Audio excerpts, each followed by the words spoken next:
Les repreneurs d'entreprise étaient à l'honneur lors de la journée création et reprise d'entreprise organisée par la Chambre des métiers d'Alsace. 24 heures pour entrer en contact avec des partenaires avant de devenir patron à son tour. L'occasion de s'informer en particulier sur les aides proposées par les chambres régionales. Il faut savoir que sur l'ensemble des artisans, 22% sont pratiquement prêts à céder leur entreprise, ce qui représente quand même 5700 entreprises en Alsace. Et c'est le rôle de la Chambre de métier de les accompagner, d'aller vers les cédants, de faire un bilan de leur affaire, d'essayer de leur trouver le juste prix.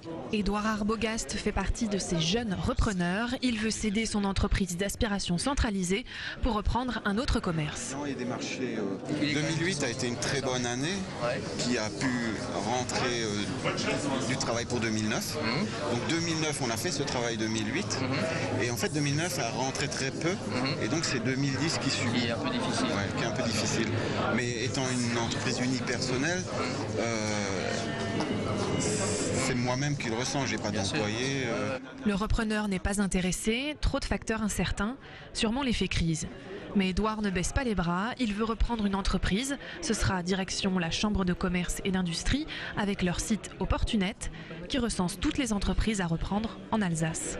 Car pour reprendre une entreprise, il faut en premier bien s'entourer. Donc dans un premier temps, je les dirige vers nos partenaires comme les chambres de métiers, la CCI, mais également les avocats pour le côté juridique et également les experts comptables qui connaissent déjà des activités, leur rentabilité.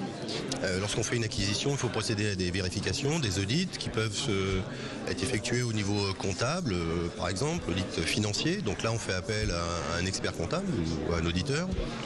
Donc audit financier, mais aussi des audits juridiques, fiscaux.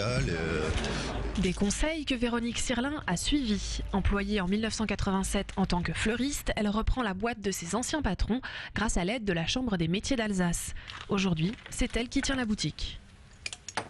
Ça fait 23 ans que je suis dans ces locaux, donc voilà, c'était presque un peu chez moi. Je connais les murs, enfin bon, je connais l'espace, je connais la clientèle, enfin bref, ça fait en 23 ans, il se passe beaucoup de choses.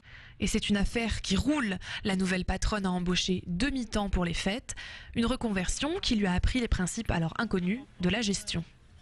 Je suis fleuriste de métier, donc je me suis jamais occupée de comptabilité, de papier, voilà. Et donc c'est vrai que j'appréhendais un peu ce côté-là. La fleuristerie de Véronique fait partie des 3000 entreprises alsaciennes reprises chaque année grâce à l'aide de la Chambre des métiers et de la Chambre de commerce et d'industrie. Un bon moyen de conserver le savoir-faire des entreprises dans la région.